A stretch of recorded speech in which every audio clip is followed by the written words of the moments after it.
दोस्तों, मेरे चैनल रसोई आर्ट में आप सभी का स्वागत है। मैं हूं पूजा चौहान। दोस्तों, आज मैं आपके साथ करवा चौथ में बनने वाली मट्ठी की रेसिपी शेयर करूंगी। दोस्तों, करवा चौथ स्पेशल में मैं आपके साथ दो तरह की मट्ठी की रेसिपी शेयर करूंगी, फीकी मट्ठी और मीठी मट्ठी की रेसिपी। ये दोनों ही करवा चौथ में सर्गी के समय खाई जाती हैं। तो दोस्तों, मट्ठी बनाने के लिए यहाँ मैंने लिया है 3 कप मैदा, जिसे अगर हम वेट में देखेंगे तो है 400 ग्राम। फीकी मट्ठी और मीठी मट्ठी बनाने के लिए हम एक ही तरह का आटा गूँथेंगे। तो दोस्तों, इसके बाद मैंने यहाँ लिया है आधा कप देसी घी। आप चाहे तो यहाँ पे रिफाइंड ऑयल का इस्तेमाल भी कर सकते हैं।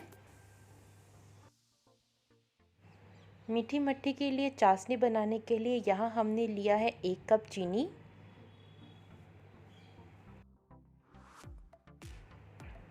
2-3 इलायची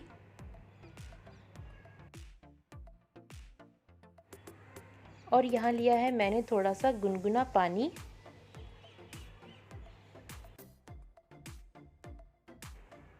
अब एक बड़े बर्तन में मैदा छान के डाल लीजिए। अगर आप अपनी मट्ठी में नमक या अजवाइन डालना चाहते हैं टेस्ट के लिए तो आप डाल सकते हैं।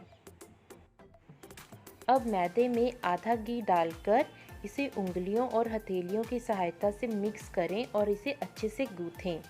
इसमें कोई भी गांठें नहीं पड़नी चाहिए और चेक करें कि क्या आपका मुठिया बन रहा है। जब आप आटे को हाथ में लेंगे ना तो एक मुठिया का आकार बनने लग जाएगा।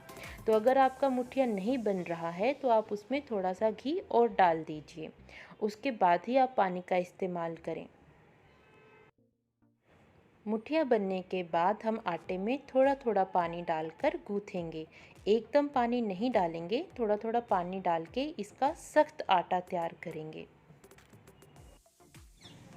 मट्ठी का आटा बनाने के लिए आटे में पानी का इस्तेमाल कम ही करें, क्योंकि ज़्यादा पानी से हमारा जो आटा है वो मुलायम हो जाएगा। इसलिए जितनी ज़रूरत पड़ती है उतना ही पानी लीजिएगा और साथ साथ इसे गूँथते रहिएगा। मट्ठी का आटा पूड़ी के आटे से थोड़ा सा नरम होगा और रोटी के आटे से सख्त होगा, तो आप इसे अच्छे से गूँथ लीजिए। तो दोस्तों, मट्ठी को खस्ता बनाने के लिए बस आप आटे को अच्छे तरह से गूँथिए और सख्त गूँथिए। आपको बेकिंग पाउडर डालने की कोई ज़रूरत नहीं पड़ेगी, लेकिन अगर आप मट्ठी आटे की बना रहे हैं तो आप उसमें थोड़ा सा बेकिंग पाउडर डाल सकते हैं।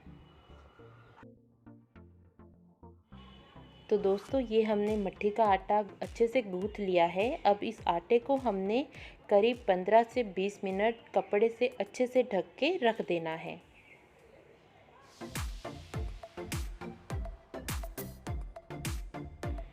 15 से 20 मिनट के बाद हम आटे को एक बार फिर से गूँथेंगे।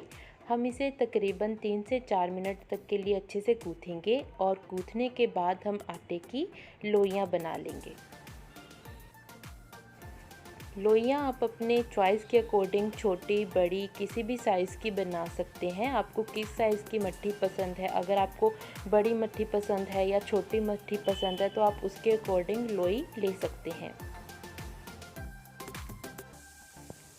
तो दोस्तों, आप इसी तरीके से बाकी सारे आटे की भी लोइयाँ पहले रेडी कर लेंगे।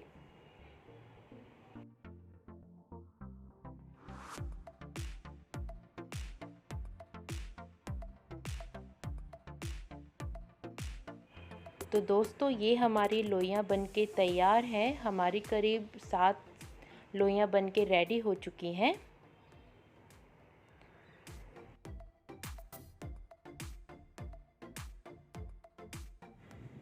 तो अब हम अपनी मट्ठियों को अच्छे से बेल लेते हैं। मट्ठियों को ना ही आप ज़्यादा पतला बेलेंगे और ना ही आप ज़्यादा मोटा बेलेंगे, क्योंकि ये फिर खाने में अच्छी नहीं लगती है। इसीलिए आप इसको ठीक ठीक बेलिएगा और मट्ठियों को कोई भी आकार दीजिएगा आप अपने चॉइस के अकॉर्डिंग। अगर आपको छोटी आकार की मट्ठी पसंद है आप छोटा आकार दीजिएगा, बड़े आकार की पसंद है तो बड़े आकार का दीजिएगा। करवा चौथ में यूजुअली बड़े आकार की मट्ठियाँ बनती हैं, तो मैं इसे बड़े आकार में बेलूँगी। आप देख सकते हैं मेरी मट्ठी ना ही ज़्यादा पतली है और ना ही ज़्यादा मोटी है। मट्ठी को बेलने के बाद अब हम इसमें एक कांटे की मदद से इसमें छेद करेंगे। इसमें छेद करना बहुत ज़रूरी है, क्योंकि अगर आप इसमें छेद नहीं करेंगे तो आपकी जो मट्ठी है वो पूरी की तरह फूल जाएगी। इसीलिए आपकी मट्ठी पूरी की तरह फूले नहीं, इसीलिए इसमें छेद करना बहुत ज़रूरी है। अब इसे दूसरी साइड से भी पलटा लीजिए और उसमें भी इसी तरह से कांटे की मदद से छेद कर दीजिए।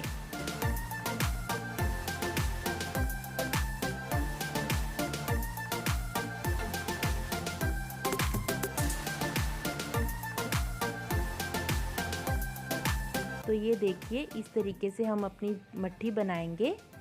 दोनों तरफ से इसे कांटों की मदद से छेद कर देंगे और इसे प्लेट में रख देंगे। अब इसी तरीके से हम बाकी मट्ठियों को भी बेलेंगे और उसमें प्रिक करेंगे। ये देखिए, इस तरीके से मैंने बाकी सारी मट्ठियाँ भी तैयार कर ली हैं। ये एक छोटी मट्ठी मैंने बनाई है, थोड़ा सा आटा रह गया था, तो आप इस साइज़ की भी मट्ठी बना सकते हैं। तो दोस्तों, मट्ठियों को हमने बेल लिया है, अब हम इन्हें फ्राई करते हैं। तो मट्ठियों को फ्राई करने के लिए यहाँ पे मैंने रिफ़ाइंड ऑयल लिया है। आप चाहे तो घी का इस्तेमाल भी कर सकते हैं। जो भी आप तेल लीजिएगा खुला लीजिएगा, क्योंकि इन मट्ठियों को पकने के लिए खुला तेल चाहिए। और जो तेल है वो ज़्यादा गर्म नहीं होना चाहिए, मीडियम गर्म होना चाहिए। और उसमें आप थोड़ा थोड़ा करके मट्ठी डाल लीजिए। जब आप मट्ठी डालेंगे तो उसमें से साइड में से एयर दिखने लगेंगे, बबल दिखने लगेंगे, तो एक बहुत अच्छा इंडिकेशन है कि आपका जो तेल है वो मीडियम हॉट है। और इसी टाइम पे आप अपनी मट्ठी डाल लीजिएगा। तो जैसे जैसे मट्ठी बनती जाएगी वो मट्ठी ऊपर आती जाएगी, और उसी स्टेज में आप अपनी दूसरी मट्ठी भी एक साथ डाल सकते हैं।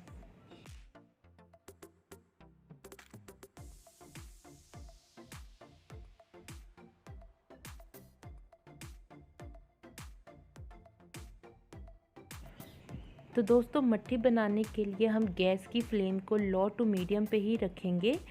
जल्दबाजी मत कीजिएगा, हाई पे मत रखिएगा, क्योंकि इससे आपकी जो मट्ठी है वो बिल्कुल भी अच्छी नहीं बनेंगी और खस्ता भी नहीं बनेंगी।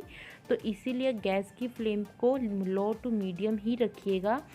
थोड़ा टाइम लगता है, थोड़ा पेशेंस लगता है, लेकिन आपकी जो मट्ठी है वो बहुत ही अच्छी बन के रेडी होती हैं। तो जब ये मट्ठियों का कलर थोड़ा ब्राउनिश आ जाए, गोल्डन ब्राउन आ जाए, ये देखिए, उसके बाद आप इसे एक एक करके चिमटे की मदद से बाहर निकाल लीजिए।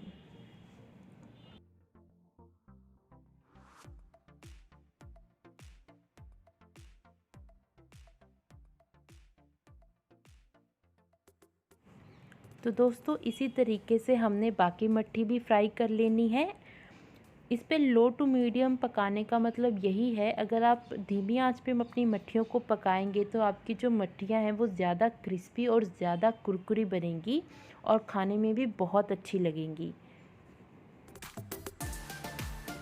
तो दोस्तों, इसके बाद मीठी मट्ठी बनाने के लिए यहाँ पे हम चाशनी तैयार कर लेते हैं। यहाँ पे मैंने 1 कप चीनी ली है और आधा कप पानी लिया है, जिसे मैंने 1 से 2 मिनट अच्छे से पकाया है।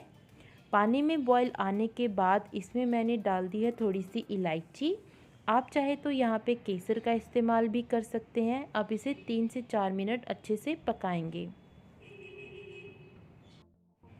अगर आपको अपनी चाशनी में किसी भी तरह की इम्प्यूरिटीज़ दिखती है तो आप उसमें लेमन स्लाइस या मिल्क डाल के उसको हटा सकते हैं। 3 से 4 मिनट के बाद हम इस चाशनी को उंगली और अंगूठे के बीच में रख के चेक करेंगे। अभी इसमें एक तार की चाशनी बन के रेडी है, इसीलिए हम इसे 2-3 मिनट और पकाएंगे। और जब इसमें आपको 3 तार और एक मोटी 1 तार दिखने लगे तो समझ जाइए आपकी चाशनी बन के तैयार है। चाशनी बनने के बाद आप मट्ठियों को इसमें डाल के अच्छे से इसको शुगर कोट कर दीजिएगा। मट्ठियों को अच्छे से ठंडा होने दीजिएगा, उसके बाद ही आप उसको शुगर कोट कीजिएगा। गरम मट्ठियों को आप शुगर कोट मत कीजिएगा। तो ये हमने मट्ठियों को अच्छे से शुगर कोट कर लिया है और इसे साइड में रख दिया है। इसके बाद यहाँ पे मैंने मट्ठियों के ऊपर डालने के लिए लिया है थोड़ा सा कटा हुआ पिस्ता। इससे खाने में इसका टेस्ट बहुत अच्छा आएगा। ये बिल्कुल ऑप्शनल है, अगर आप नहीं डालना चाहते तो आप इस स्टेप को स्किप भी कर सकते हैं। तो देखिए कितना ब्यूटीफुल लग रहा है।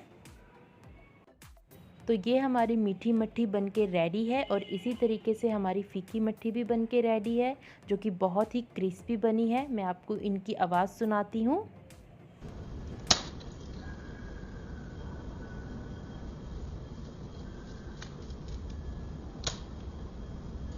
तो बहुत ही क्रिस्पी बनी है ये, और आप इसे डेफिनेटली ट्राई कर सकते हैं इस फास्ट पे। तो इसी तरीके से देखिए, मीठी और फीकी दोनों तरह की मट्ठी मैंने बना के रेडी कर ली है। और इन मट्ठी को बनाने में ज़्यादा समय भी नहीं लगता और हलवाई की तरह बेहद खस्ता और बेहद क्रिस्पी बनती हैं। अगर आपको मेरी आज की रेसिपी अच्छी लगती है तो आप अपनी फैमिली के साथ, फ्रेंड्स के साथ ज़रूर शेयर कीजिएगा और मुझे बताइएगा कि आपको मेरे आज की रेसिपी कैसी लगी। और अगर आप मेरे चैनल पे नए हैं तो मेरे चैनल को सब्सक्राइब करना और बेल आइकन को प्रेस करना ना भूलिएगा।